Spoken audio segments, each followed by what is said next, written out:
In October, Governor DeWine called on mayors to form their own COVID defense teams. 2 men in Canfield accepted the challenge and now have a plan. Here's First News reporter Jacob Thompson. His story is new at 10. A couple months ago, Canfield's mayor Richard Duffett had to form some sort of response to the COVID-19 surge. So he made one phone call to help lead Canfield's COVID defense task force. He's a professional military officer, and I knew this required military thinking and planning.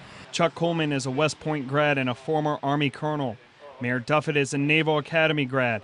They felt they were the men up for the task. Organizational ability. The military trains officers in particular extensively on how to properly organize, plan, and execute things. Their task force has about 25 volunteers.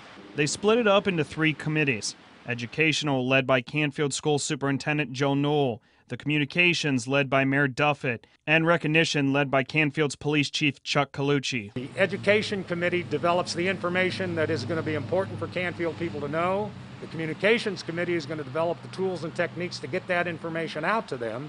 And then the Recognition Committee is going to go around our community and recognize people that are doing good things in defense of the COVID in our community. The task force met once a week, looking over data and figuring out ways to get Canfield in the right direction.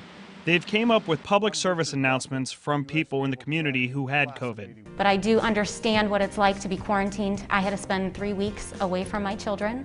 And I said, well, wait one more day before I go to the hospital, see if it turns. It didn't turn. To unite the community, they made masks with the Canfield Cardinal on it. They also plan to release a dashboard on the city's website that's full of COVID and vaccine information. And there could be at least 2 places in Canfield that could distribute the vaccine. In Canfield, Jacob Thompson, WKBN 20/7 First News.